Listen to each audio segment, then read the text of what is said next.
भेटी लागी जीवा लागलीसे आस या आर्ततेनं पंढरपूरकडं बिगी बिगी पावलं निघतात ती देहूहून ज्येष्ठ कृष्ण सप्तमीला अन आळंदीहून अष्टमीला.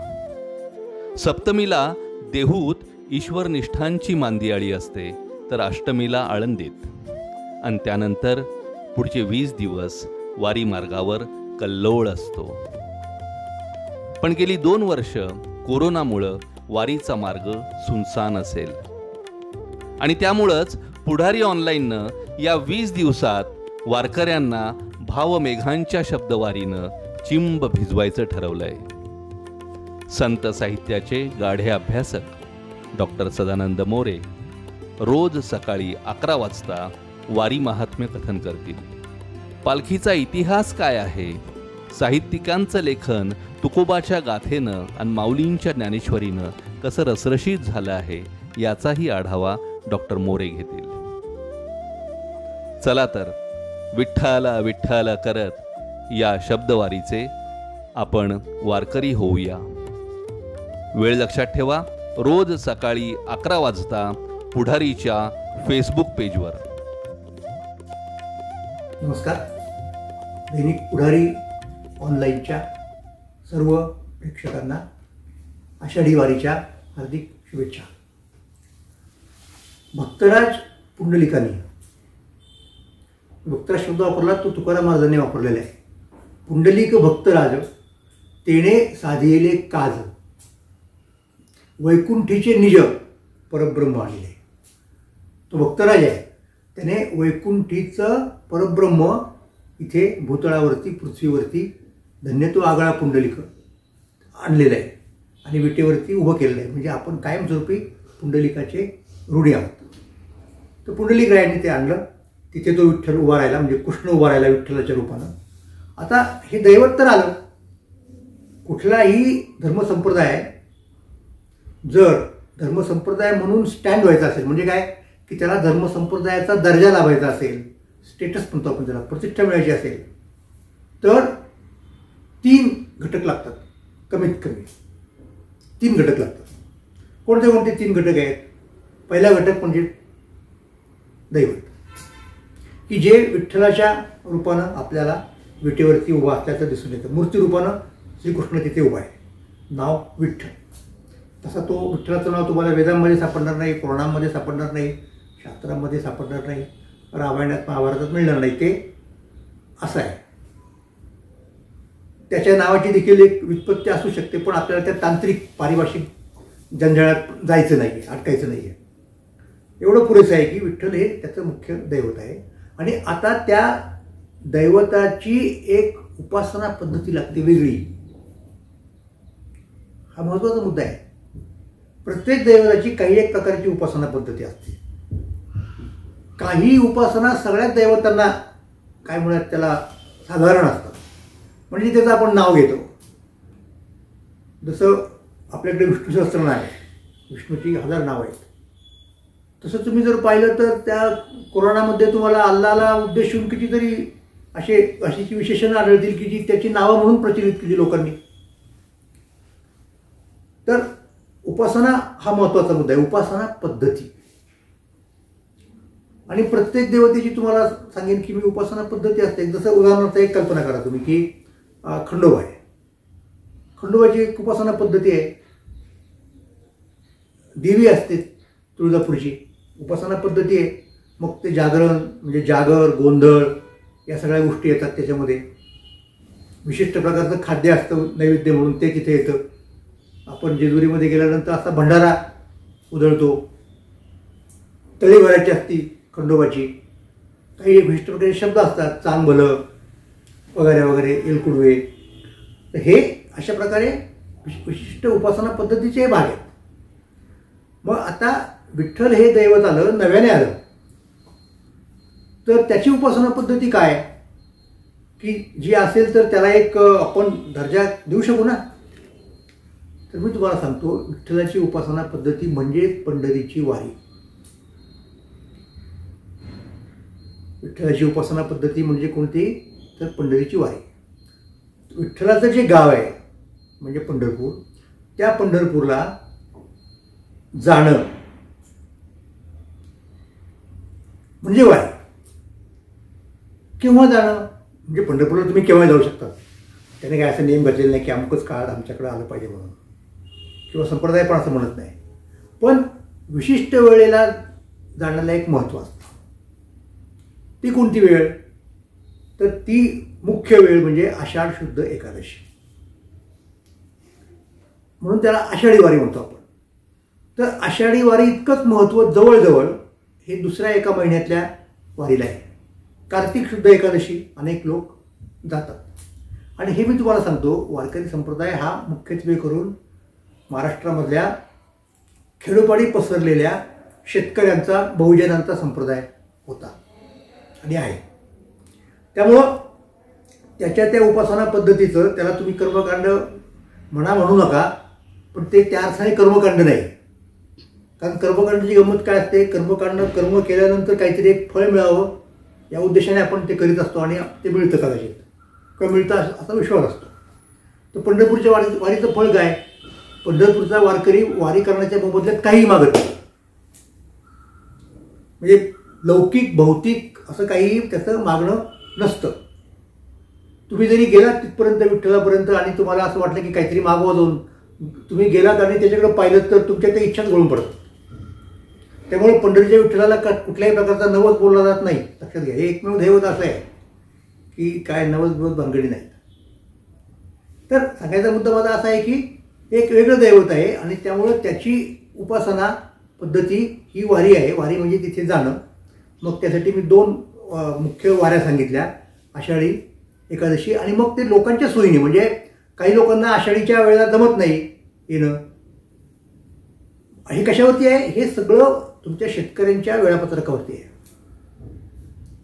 म्हणजे महाराष्ट्रातले शेतकरी जे असतात ते सामान्यपणे वारीचं प्रस्थान जेव्हा निघतं, त्याला प्रस्थान म्हणतो आपण, गावातून दिंडीनी, तो एक मुद्दा आला तो सांगणार नेहमी असतात, तेव्हा पाऊस पडलेला असतो.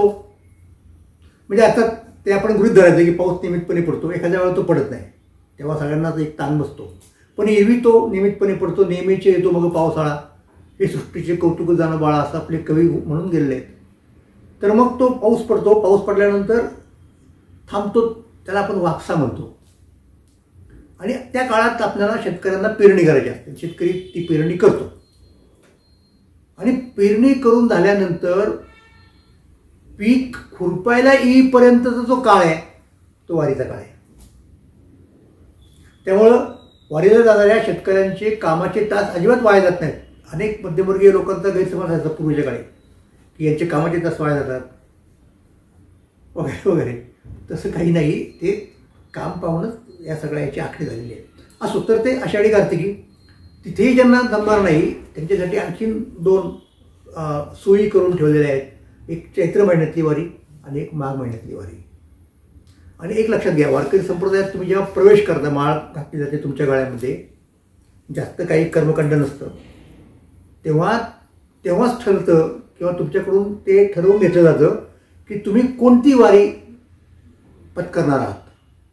मग तुम्ही सांगता की ठीक आहे मी आषाढी वारी पत्करेन, तुम्ही म्हणता की नाही मला कार्तिकी जमेल. तर हे ठरवायचं असतं तेव्हा. तर साधारणपणे मुख्य वारी आषाढीची तुल्यबळ कार्तिकी. आषाढी निकट आला कार्तिकीचा हाट. आषाढ आणि कार्तिक याच्यात फारसा गॅप नाही आहे, तो पिकांचाच आहे जो काय असेल तो. मग कुणी माघाची करील, कुणी चैत्राची करील, आणि काही लोक तर असे आहेत तुम्हाला सांगतो की ते प्रत्येक महिन्याला जातात पंढरपूरला. त्यांना महिन्याचे वारकरी असं म्हणतात. म्हणजे तेच करतात ते. पंढरपूरला जायचं, विशिष्ट दिवशी तिथे थांबायचं, अष्टमी नवमीला गेलात, दशमी एकादशी द्वादशीला पारणं असतं, नगरप्रदक्षिणा वगैरे होते, आणि पौर्णिमेला काल असतो. परत ते पंढरीतनं बाहेर पडतात आणि मग इतर क्षेत्राला जातात. म्हणजे कधी आळंदीला असतात, कधी वद्यवारी आळंदीची असते सामान्यपणे. मग प्रसंगी त्र्यंबकेश्वरला जातात, निवृत्तीनाथांकडं, सासवडला जातात, सोपान काकांच्याकडे, मुक्ताबाईकडे जातात विदर्भात, खानदेशात, इकडे प्रसंगी देऊला वगैरे येतात. तर हे ठरलेलं असतं. तर ही वारी म्हणजे अशा प्रकारची महिन्याची सुद्धा असू शकते. म्हणून महिन्याचे वारकरी नावाचा एक वेगळा त्यांची स्वतंत्र दिंडी सुद्धा असते महिन्याच्या वारकऱ्यांची. तर हे सुद्धा आपल्याला मुद्दाम सांगणं मला आवश्यक वाटलं म्हणून मी सांगितलं. तर वारी ही उपासना पद्धती. आता वारी उपासना पद्धती ती कशी आहे, म्हणजे परत तोच मुद्दा आला. तुम्हाला समजा एखाद्याला वाटलं की आपण नाही बाबा पंढरपूरला जाऊ शकता, पण वारी ही सहसा एकट्याने केली जात नाही. वारी करणाऱ्या गटाला म्हणूयात आपण, समूहाला दिंडी असं म्हटलं जातं. आणि वारकरी संप्रदायाचा सगळा परमार्थ हा सामूहिक परमार्थ आहे. एक एका साह्य करू अवघे धरू सुपंथ हा तुकाराम महाराजांचा अभंग प्रसिद्ध आहे. आणि त्याच्यामध्ये एक प्रकारच्या आध्यात्मिक सहकाराची प्रेरणा आहे की तुम्हाला परमात्म्याला शोधायचं ना, तो सापडेल. तुमच्यामध्ये जर तेवढा भाव असेल, भक्ती असेल, तर तो तुमच्या हाकेला ओढील अशी श्रद्धा आहे. पण एकट्या माणसाच्या भावाच्या बळावरती भावबळे आकळे एरवी नाकळे ज्ञानेश्वर महाराजांनी म्हटले हरिपाठात. पण एकट्याने हे काम करण्यापेक्षा जर अनेक लोक एकत्र आले आणि त्यांनी सगळ्यांनी मिळून त्याला हाक मारली परमात्म्याला, तर तुकाराम महाराज म्हणतात एकलिया भावबळे कळी सापडे तो काळे. एकट्याच्या भावामुळं तो सापडेल, पण त्याला खूप कालावधी लागेल. कळी सापडे तो काळे, कुणास ठाऊक केव्हा मिळेल तो. वैष्णवांच्या मेळे उभा ठाके हाकेसी. वैष्णवांचा मेळ गेलात, एकत्र आलात, हाक मारली, तर तो एका हाकेसरशी पुढे तुमच्या प्रगट होऊ शकेल. म्हणून सामूहिक उपासना. वारकऱ्यांचा मार्ग हा कुठेतरी डोंगरात, दरी, अरण्यात, हिमालयात जाऊन एकट्याने साधना करण्याचा नाही, तो सामुदायिक उपासना करण्याचा आहे. म्हणून तुकाराम महाराजांना म्हणावं लागलं की तुका पाया लागे दान समुदाय मागे. म्हणून हे समुदायाने करण्याची उपासना आहे. दिंडीतनी लोक जातात आणि जाताना कसे जातात ते तुकाराम महाराजांनी सांगितले. परत नाचत जाऊ याच्या गावारे खेळिया. नाचत तुम्ही आम्ही खेळी मिळी गदारोळी आनंदे. स्वल्प वाटे चला जाऊ वाचे गाऊ विठ्ठल. तुम्ही आम्ही खेळी मिळी गदारोळी आनंदे. असं गदारोळ करत नाचत गात असं आनंदात हे लोक वारकरी मंडळी जातात. म्हणून ही साधना नाही आहे वारी. वारी हा उत्सव आहे, ते सेलिब्रेशन आहे एक प्रकारचं. आणि कसलं सेलिब्रेशन आहे की आम्ही मनुष्य जन्माला आलो, वारकरी संप्रदायाचा अंगीकार केला आणि पंढरपूरला चाललेलो आहे, त्या परमात्मा सत्तेच्या जवळ चाललेलो आहे, याचं सेलिब्रेशन आहे. आणि म्हणून नाचायचं असतं, गायचं असतं, अशा प्रकारचा हा संप्रदाय आहे. तर ह्या वारीचं स्वरूप असं आहे, समूहाने करायची, जायचं आणि जाताना अर्थात परत ती जी कुणी जाणारे वारकरी असतात ते जेव्हा थांबतात एखाद्या ठिकाणी, एखाद्या मुक्कामी, तिथे भजन करतात. आणखी तिथे त्यांचा जागर असतो. जागर म्हणजे रात्रभर भजन, त्याला जागर म्हणतात आपण. प्रवचनही असतं, कीर्तनही असतं. म्हणजे जाता जाता आसपासच्या लोकांचं प्रबोधन करण्याचं कामही त्यांच्याकडनं होतं.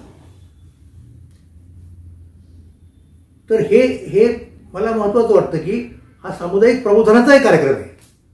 हा जसा उत्सव आहे तसा तो सामुदायिक प्रबोधनाचा कार्यक्रम आहे. आणि त्यामुळं हे अभंगाचं जे धन आहे ते कित्येक दिवस मौखिक परंपरेने टिकून राहिलं. याचं कारण म्हणजे कितीतरी वारकरी असे आहेत की त्यांची गाथापाठ असते संपूर्ण.